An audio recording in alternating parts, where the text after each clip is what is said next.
Kamusta po kayo? Sana po nasa maayos po kayong kalagayan. Ay inyong lingkod po si Kamanong ay nagbabalik po muli at tayo po magsama-sama magkomentuhan dito po sa Tambayang Makabayan.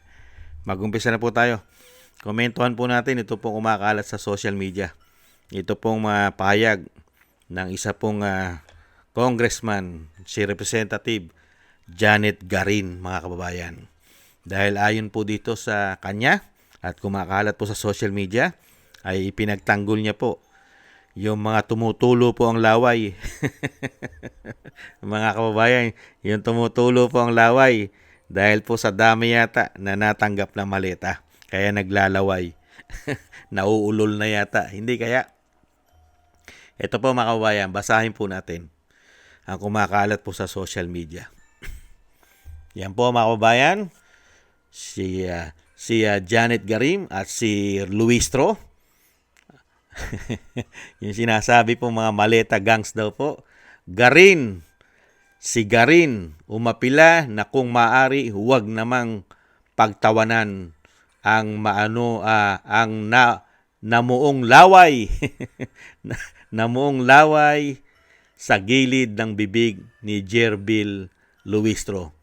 Kailangan bang pagtawanan? Yun, not it's actually bullying, mga kababayan. Garin umapila na kung maari huwag naman pagtawanan ang namuong laway sa gilid ng bibig ni Jerbil Luistro. Kailangan bang pagtawanan? Yun? No, it's actually bullying, mga kababayan. Huwag nyo nga naman binubuli, mga kababayan. Si Luistro, mga kababayan. At syempre, meron pa pong isa siyang kumakalat na pahayag sa social media. Ayan po. Isa pa po, mga kababayan. We will have more fireworks next week. Aba, marami silang pasasabugin next week, mga kababayan, sa impeachment. Puro na lang pasabog. Kasi nga, mga kababayan, kailangan po kasi nila siraan ang Vice President. Pero habang sinisiraan po nilang Vice President, ang Pangulo ng Pilipinas ay pababa ng pababa. Ang rating, ang trust rating, mga kababayan. Excuse me po. Ito pa po, mga kababayan. Ito naman po ay sinasabi ng ating mga kababayan na hindi lang naman daw po si Luistro ang tumutulo at namumuo ang laway. Ito pa po, mga kababayan. Tingnan po natin kung sino-sino.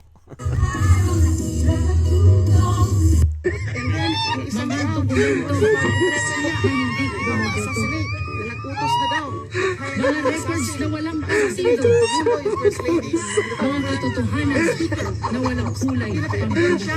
Yung galing mismo sa kanya. And then, yung isang Mga tao, dokumento sa pag-press niya, na hindi bumoboto. assassinate, na nag-utos na daw. Mga records na walang partido, Pangulo, yung first lady. mga katotohanan na walang kulay pangpolitika. Yung galing mismo sa kanya. And then, yung isang Nakita nyo mga tambay? Na hindi bumoboto. Ayan, Garin. Representative Garin. Hindi lang naman po si Luistro ang tumutulo o ang laway ay namumuo at tumutulo. Kasama rin po dyan yung mahilig po sa saba, mga kababayan. At yung isa pong abogado, mga kababayan, hindi na kailangan ng yung sinasabing Xerox copy ay original na. Si Attorney Ligutan, mga kababayan. At kasama rin po dyan yung tinatawag na kanyang ate na bangag at lupin di umano. Tumutulo rin po ang sipon. At ang laway, mga kababayan. Hindi po ba? Kaya dito po kay Garin, kahit ano po ang gawin mo, Garin, kahit ano gawin nyo, kahit ano pagtatanggol nyo, hindi nyo na mabibilog ang ulo ng taong bayan. Hindi po ba? Saan ka ba naman nakita? Ang Vice President pinababagsak nyo. Ang dami nyong pasabog, ang dami nyong fireworks. Hindi ba? Impeachment. Pero sa kabila ng mga ginagawa nyo, na ang pera ng taong bayan ang nauubos, Sa impeachment pa lang, magkano na po nagagastos ng taong bayan dyan, ang taxpayer money? Baka hindi bababa sa 25 million. Gada hearing po ng impeachment. Hindi bababa sa 25 million. Pero ang ini-impeach po nila, mga kababayan, ay hindi po bumababa ang approval at trust rating. Samantalang yung pinoprotektahan po nila na tinatawag na panay ang napakaraming ginagawang trabaho at mabungang mabunga, ito po ang approval at trust rating. Ang trust rating po ay negative. Kaya nga congratulations eh. Yan po. Yan po ang pinoprotektahan po nila. Lalong-lalo po yata si Janet Garin. Negative 27. Galing po yan sa negative 15. Ngayon po ay negative 27 ayon po sa Publicus Asia Survey. Mga kababayan, nakakahiya, no? Samantalang yung kanila pong pinababagsak at pilit ini-impeach, mga kababayan, yan po. Ang approval at trust rating naman po ay 28 at ang trust rating ay 26. Hindi pa po yan, mga kababayan. Hindi pa presidente yan. Mga kababayan, hindi pa presidente yan. Limitado lang po ang kapangyarihan yan. Spare tire pa lang po yan. At limitado po ang budget niyan. Hindi po ba? Samantalang ito pong mga tao na ito na isang damukal po ang issue. At ngayon po mga kababayan ay tumutulo ang laway sa hearing ay pinagtatanggol po at hindi daw po dapat i-bullying. Hindi dapat daw po i-bully yung mga namumuo ang laway. Paano hindi mamumuo ang laway, mga kababayan, kung ang lumalabas sa iyong bibig ay puro kasinungalingan at gawa-gawa lamang para pabagsakin at pamumulitika pabagsakin ang Vice President. Hindi ba kakatay ang laway mo riyan, di umano? Dahil puro kasinungaling at gawa-gawa lang at imbento lang di umano ang inyong ginagawa. Sa Vice President, nagtatanong lang po tayo, talagang kakatay ang laway mo riyan. Kaya nga gusto nga po natin manalo na presidente si Inday eh. Bakit po? Hindi lang po ang mga kumakatay ang laway at sipon ang maiimbestigahan. Pati po yung may issue ng Dengbaksya. Natatandaan niyo po ba yung panahon ni Pinoy? Kung sino po kung sino po ang secretary? Sino po ba secretary noon? Di po ba? Si Garin, ang Secretary of Health, DOH Secretary. Si Garin, panahon ni Pinoy, pumutok yung Dengbaksya. Hindi po ba napakarami pong natodas noon? Napakasarap pong buksan yon, yung issue na yon at managot po. Dapat pong managot yon yung may gawa po nun at nag-aproba ng gamot na yon. Hindi po ba? Garin? Kaya gustong-gusto ng mga Pilipinong manalo si Inday eh.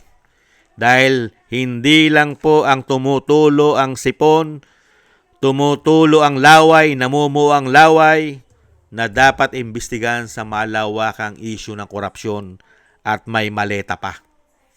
Mga kababayan, yan po si Representative Garin na kumakalat po sa social media at ipinagtatanggol po yung naglalaway, mga kababayan, at may tumutulo pa ang sipon.